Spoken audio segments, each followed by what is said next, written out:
Hello नमस्कार दोस्तों। एक बार फिर आपका हार्दिक स्वागत है हर्षाली एकेडमी के एक और शानदार वीडियो में।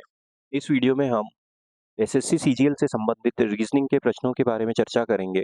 और आज का जो हमारा रीजनिंग का टॉपिक है वो ऑड एंड आउट का है। क्लासिफिकेशन से संबंधित ऐसी प्रश्न हमारे सामने परीक्षा में अक्सर पूछे जाते हैं, जिसमें हमें 4 विकल्प दिए होते हैं और 3 एक निश्चित लॉजिक का पालन करते हैं, एक बाकियों से भिन्न होता है उस लॉजिक का पालन नहीं करता है।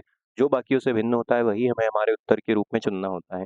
इसमें अल्फ़ाबेट से संबंधित प्रश्न आते हैं, इसमें नंबर से संबंधित प्रश्न आते हैं। हमने इस वीडियो में अल्फ़ाबेट और नंबर दोनों से संबंधित प्रश्न लिए हुए हैं। तो आइए वीडियो को शुरू करते हैं। इस प्रकार के वीडियो हमारे चैनल पे हमने रेगुलरली अपलोड किए हैं, आप उन वीडियोस को भी देख सकते हैं। ये हमारा उसी क्रम में एक अगला वीडियो है। अब देखते हैं आज का जो पहला प्रश्न है वो कैसा है, क्या पूछा गया है हमसे। 4 लेटर क्लस्टर्स दिए हुए हैं और उसमें से हमको 3 एक निश्चित तरीके से समान है, एक बाकियों से भिन्न है। जो भिन्न है वही हमें हमारे उत्तर के रूप में चुनना है। जब लेटर क्लस्टर्स दिए हुए हैं मतलब अल्फ़ाबेट सीरीज़ से संबंधित बात हो रही है, अल्फ़ाबेट से संबंधित बात हो रही है। हम जानते हैं कि अंग्रेजी की वर्णमाला में ए, बी, सी, डी से लेके टोटल एक्स, वाई, ज़ेड तक 26 लेटर होते हैं। अब इनकी प्लेस वैल्यू की ज़रूरत पड़ती है हमको। अधिकतर प्रश्न जो हमें प्लेस वैल्यू के कॉन्सेप्ट से आसानी से हल करने को मिल जाते हैं। अब प्लेस वैल्यू क्या होती है देखिए, फर्स्ट सीरीज़ की प्लेस वैल्यू, सेकंड सीरीज़ की प्लेस वैल्यू और कभी-कभी हमको अपोजिट पेयर के कॉन्सेप्ट की ज़रूरत पड़ती है। ये 3 कॉन्सेप्ट हमें मुख्यतः इस्तेमाल करने होते हैं। फर्स्ट सीरीज़ की प्लेस वैल्यू क्या होती है, जब ए चूँकि पहले स्थान पे आ रहा है तो उसकी प्लेस वैल्यू 1 हो जाएगी, बी दूसरे स्थान पे आ रहा है तो वो 2 पे हो जाएगा, सी 3 पे हो जाएगा, डी 4 पे हो जाएगा, यही क्रम आगे जारी रहेगा। एक्स 24 पे हो जाएगा, वाई 25 पे हो जाएगा और जेड 26 पे हो जाएगा। सेकंड सीरीज की जरूरत कब पड़ती है, जब जेड पे मान लो यहाँ पे 26 पे हमारी वर्णमाला खत्म हो गई, हमने फिर से ए बी सी डी लिखना जारी रखा तो जेड चूंकि 26 पे हो गया था तो अब ए कितने पे आ जाएगा, 27 पे आ जाएगा, बी 28 पे आ जाएगा, सी 29 पे आ जाएगा, डी 30 पे आ जाएगा, यही क्रम जारी रहेगा। अपोजिट पेयर के कॉन्सेप्ट की क्या जरूरत पड़ती है, मान लेते हैं 2 लेटर दिए हुए हैं और उनकी प्लेस वैल्यू का सम अगर 27 है, 27 है, तो वो एक दूसरे के अपोजिट पेयर कहलाते हैं। देखो जैसे ए और जेड, ए की प्लेस वैल्यू होती है 1, जेड की प्लेस वैल्यू होती है 26, दोनों को जोड़ने पे क्या मिलेगा हमको 27। तो ये ए और जेड एक दूसरे के अपोजिट पेयर हो गए। इसी तरीके से देखो बी और वाई, बी की प्लेस वैल्यू होती है 2, वाई होता है 25 पे, दोनों को जोड़ने पे क्या मिला हमको 27। तो ये बी और वाई भी एक दूसरे के अपोजिट पेयर हो गए। तो अब इस प्रश्न में देखते हैं हमारे पास क्या लॉजिक लगा हुआ है। पहले ऑप्शन से शुरू करते हैं। पहले ऑप्शन में क्या कहा गया है, D I W, D I W. अब इसकी प्लेस वैल्यू लिखते हैं। डी की प्लेस वैल्यू होती है 4, उसके बाद आई की प्लेस वैल्यू होती है हमारे पास 9 और डब्ल्यू की प्लेस वैल्यू होती है 23। अब देखो उसी के बाद के ओ पी को देखो, के ओ पी इसकी प्लेस वैल्यू देखो 11, 15 और 16। और आगे चलते हैं, ए एफ जेड, यहाँ पे क्या दिया हुआ है, ए की प्लेस वैल्यू होती है 1, एफ की होती है हमारे पास, एफ की प्लेस वैल्यू होती है 6 और जेड होता है हमारे पास 26 पे। और आगे चलो एच एम एस, इसमें क्या कहा गया है, एच होता है 8 पे, एम होता है 13 पे और एस होता है हमारा 19 पे। क्या लॉजिक यहाँ पे हमको दिख रहा है,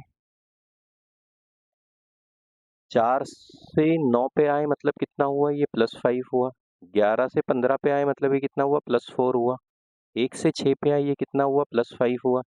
और 8 से 13 पे आए यहाँ पे भी +5 हुआ।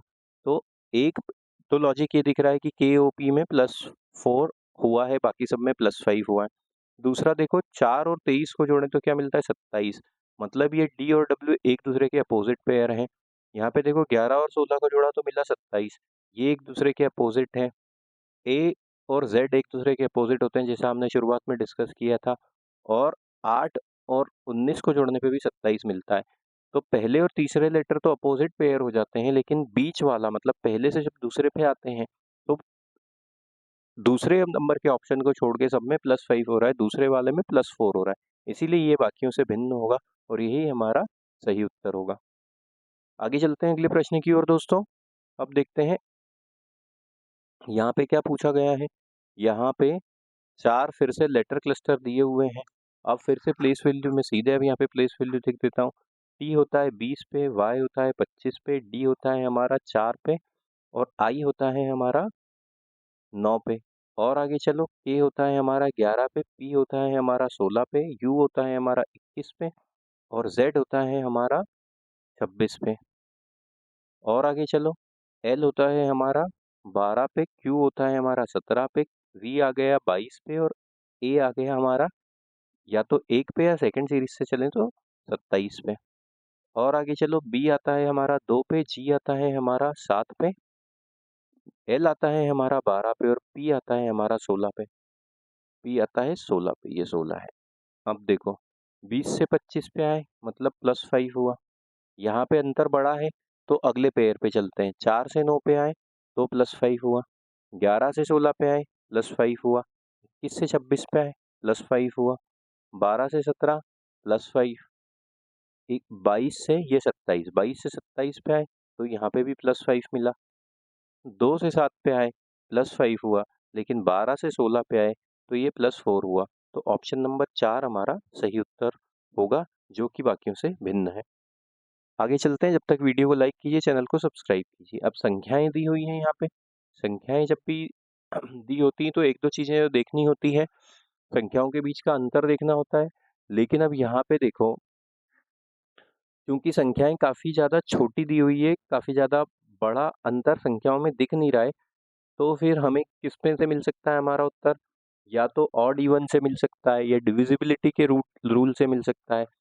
ऑड होंगी, इवन होगी संख्याएं, किसी एक विशेष संख्या से उसमें भाग जाएगा, या फिर प्राइम से हो सकता है। तो देखो, 63, 39, 57 और 43, इनको गौर से देखें तो 43 एकमात्र ऐसी संख्या है जो प्राइम नंबर है, अभाज्य संख्या है। बाकी सब कंपोजिट नंबर हैं, जो जिसमें किसी न किसी संख्या से भाग चले जाएगा। 43 में या तो सिर्फ 43 से भाग जाएगा या 1 से जाएगा। तो ये बाकियों से भिन्न है, ये हमारा सही उत्तर होगा। और आगे चलो, अब यहाँ पे नंबर पेयर्स दिए हुए हैं, जैसा कि हमने अभी पिछले वाले प्रश्न में डिस्कस किया था। संख्याओं के बीच में अंतर देखना होता है हमको। संख्याओं के बीच में अंतर अगर बहुत ज़्यादा है तो हमें हमारा उत्तर गुणा, भाग या फिर स्क्वायर, क्यूब से मिलने की संभावना ज़्यादा होती है। तो अब देखो, 15 का अगर पहाड़ा बोलें तो हमको 9 का गुणा करना पड़ता है।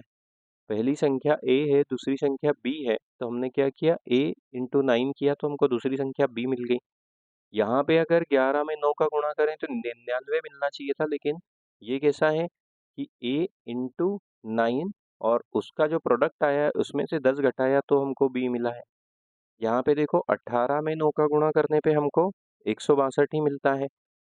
यहाँ पे भी हमने इंटू 9 किया और 13 में भी 9 का गुणा करने पे हमको 117 ही मिलता है। तो पहले, तीसरे और चौथे में इंटू 9 करने पे हमको संख्या मिलती है। दूसरे वाले में इंटू 9 करने पे दूसरी संख्या नहीं मिल रही है, उसमें से 10 घटाना पड़ रहा है। तो ऑप्शन नंबर 2 हमारा सही उत्तर हो जाएगा। और आगे चलो, यहाँ पे फिर से नंबर पेयर दिए हुए हैं। 20 दिया है, 11 दिया है, उसके बाद 6 दिया है, 4 दिया है, 12 है, 7 है और 15 है, 9 है। संख्याओं के बीच में अंतर तो बहुत ज़्यादा बड़ा नहीं है। देखो, 11 में अगर 9 जोड़ दें तो हमको क्या मिलता है, 20 मिलता है। 4 में अगर 9 जोड़ें तो हमको 6 नहीं मिलेगा। इसको और देखो, इसके दोगुना के आसपास हमको ये मिल रहा है क्या? देखो, 22 में से 2 घटा दे तो 20 मिलता है, मतलब कि a और b करके दो संख्याएं हैं, तो b का 2 गुना किया, उसमें से 2 घटा दिया तो हमको क्या मिला? हमको मिला a, इस तरीके से। या फिर ऐसा भी बोल सकते हैं कि b में से 1 घटा दिया, b -1 किया और 2 से गुणा कर दिया तो हमको a मिला। अब देखो, यहाँ पे ये लॉजिक का पालन हो रहा है क्या? देखो, 4 में से 1 घटाया 3 मिलता है, 3 का 2 गुना होता है 6। इसी प्रकार 7 में से 1 घटाया 6 मिलता है, 6 का 2 गुना होता है 12। लेकिन यहाँ पे देखो, 9 में से 1 घटाया तो आता है 8 और 8 का 2 गुना होता है 16, लेकिन यहाँ पे दिया हुआ है 15। इसीलिए ये वाला ऑप्शन बाकियों से भिन्न है और यही हमारा सही उत्तर होगा। और आगे चलो, अब देखो यहाँ पे क्या दिया हुआ है, फिर से नंबर दिए हुए हैं। 22 के सामने दिया हुआ है 490, 22 के सामने क्या दिया हुआ है, 490। इसी प्रकार 25 के सामने क्या दिया हुआ है, 631। चूंकि संख्याओं के बीच में अंतर बहुत ज़्यादा बड़ा है तो हमें हमारा उत्तर गुणा भाग या स्क्वायर या क्यूब से मिलेगा। अब देखो और क्या दिया हुआ है, 30 के सामने दिया हुआ है 908। अगर स्क्वायर क्यूब ठीक से अपने को याद है तो ऐसे ही प्रश्न को हम मात्र 5 से 10 सेकंड में हल कर सकते हैं। वो कैसे? चूंकि 22 का जो वर्ग होता है वो होता है 484।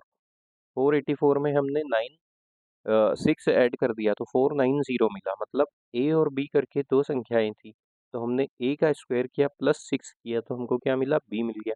यहाँ पे देखो 25 का जो वर्ग होता है, 25 का वर्ग होता है 625, और 625 में अगर हमने 6 जोड़ दिया तो हमको मिलता है 631। इसी तरीके से चलो 21 का जो वर्ग होता है वो होता है 441, 441, और उसमें अगर 6 जोड़ दिया तो हमको 447 मिलता है। यहाँ पे देखो 30 का जो वर्ग होता है वो होता है 900, तो 900 में अगर हम 6 जोड़ेंगे तो 906 आना चाहिए, लेकिन यहाँ पे 908 दिया हुआ है, तो ये अन्य विकल्पों से भिन्न है और यही हमारा सही उत्तर होगा, ऑप्शन नंबर 4। और आगे चलते हैं। अब देखो यहाँ पे फिर से काफ़ी बड़ी संख्या दी हुई है, 253471। 253471, उसके सामने क्या दिया हुआ है, 778। अब जब भी इतनी बड़ी संख्या, 6 अंकों की, 7 अंकों की, 5 अंकों की संख्या और उसके सामने छोटी सी संख्या दी हुई हो, तो हमें कुछ भी ज़्यादा स्क्वायर क्यूब की तरफ भी नहीं जाना है। हमको जो बड़ी संख्या है उसके अंकों में कुछ ना कुछ फेरबदल करना है या फिर उसके अंकों में कुछ मैथमेटिकल ऑपरेशन लगाना है। देखो अब इसका वर्गमूल निकालने जाएंगे, हमारा टाइम वैसे ही खत्म हो जाएगा। तो अब देखो इसके जो अंक हैं, यहाँ पे कितने हैं, 6 हैं, यहाँ पे कितने हैं, 3 हैं। तो अगर इन दोनों को जोड़ें, 2 और 5 को जोड़ें तो हमको मिलता है 7, 3 और 4 को जोड़ें तो हमको मिलता है 7, और 7 और 1 को जोड़ें तो मिलता है 8। मतलब दो दो के पेयर में संख्याओं को, अंकों को जोड़ दिया गया तो हमको दूसरी वाली संख्या मिल गई। यहाँ पे भी देखो 6 अंक हैं इसमें और इसमें 3 अंक हैं, तो 324335, इसके सामने क्या दिया हुआ है, 577। 3 और 2 को जोड़ा तो हमको मिला 5, 4 और 3 को जोड़ा तो हमको मिला 7, और 3 और 5 को जोड़ा तो हमको मिला 8, लेकिन यहाँ पे 577 है। अब देखते हैं क्या पे इसमें क्या लॉजिक है। 4 और 0 को जोड़ा तो हमको मिला 4, 6 और 3 को जोड़ा तो हमको मिला 9, और 2 और 1 को जोड़ा तो हमको मिला 3। मतलब जैसा पहले वाले में था वैसा तीसरे वाले में भी है। 1 और 1 को जोड़ा तो मिला 2, 1 और 6 को जोड़ा तो मिला 7, और 1 और 7 को जोड़ा तो मिला 8।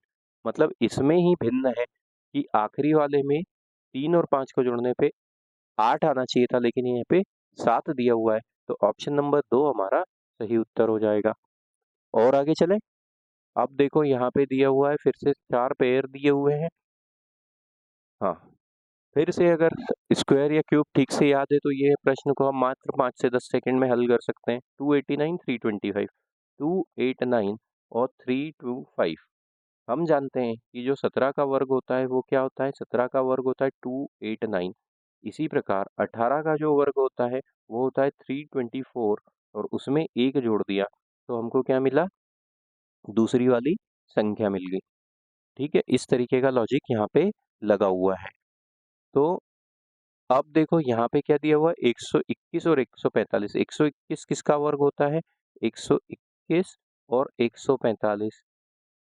121 11 का वर्ग होता है, और 145 जो होता है वो 12 के वर्ग में एक जोड़ने पे हमको मिलेगा 144 प्लस 1। तो पहली संख्या 121 थी, दूसरी 145 है। यहाँ पे देखो, यहाँ पे 225 किसका वर्ग होता है, 225, और 241 दिया हुआ है, तो 225 हो जाता है 15 का वर्ग, और ये हो गया 225, और उसके बाद 16 का वर्ग प्लस 1 होना चाहिए था, तो 16 का वर्ग क्या होता है, 256 प्लस 1, तो यहाँ पे 247 आना चाहिए था, जो कि इसमें नहीं है, और यही शायद हमारा सही उत्तर है, क्योंकि 169 दिया हुआ है और 197 दिया हुआ है, तो 169 किसका वर्ग होता है, 13 का वर्ग होता है, और 197 मतलब 14 का वर्ग होता है 196, और उसमें एक जोड़ने पे हमको मिलता है 197। तो ये वाला तीसरे नंबर का ऑप्शन बाकियों से भिन्न है, और यही हमारा सही उत्तर हो जाएगा दोस्तों। और आगे चलते हैं। अब देखो फिर से नंबर्स दिए हुए हैं, 100 दिया है, 25 दिया है, 60 है, 12 है। संख्याओं के बीच में अंतर ज़्यादा है, इसलिए हमें हमारा उत्तर गुणा, भाग या स्क्वायर या क्यूब से मिलेगा। 100 दिया है, 25 दिया हुआ है, उसके बाद 60 है, 12 है, उसके बाद और आगे चलो, 90 है, 18 है, और 30 है, और 150 है। सिर्फ लिखते लिखते से ही हम इसे इसे हल कर सकते हैं। 12 में 5 का गुणा करने पे 60 मिलता है, 18 में 5 का गुणा करने पे 90 मिलता है, और 30 में 5 का गुणा करने पे 150 मिलता है, जबकि 25 में 4 का गुणा करने पे 100 मिलता है। तो ये वाला ऑप्शन बाकियों से भिन्न है और यही हमारा सही उत्तर होगा। आगे चलते हैं। अब देखो, फिर से संख्याएं आ गई हैं, और अब यहाँ पे संख्याएं, अच्छा, अब बिल्कुल 191, 193, 195 और 197 एक एक अंक छोड़ के ही संख्याएं लिख दी। ये तो सभी विषम संख्याएं हैं।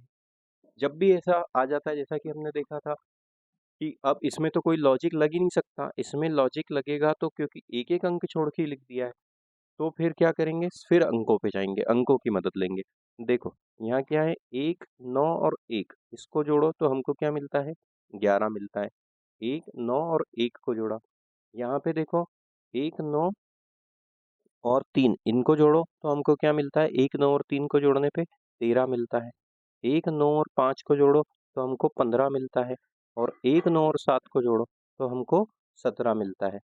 इससे कोई लॉजिक मिलता हुआ लग रहा है क्या हमको दोस्तों? एक लॉजिक ये दिख सकता है यहाँ पे कि ये 11 भी एक प्राइम नंबर है, 13 भी एक प्राइम नंबर है, 17 भी एक प्राइम नंबर है, 15 जो है एक कंपोजिट नंबर है। तो यही हमारा सही उत्तर होगा, ऑप्शन नंबर 3 के रूप में।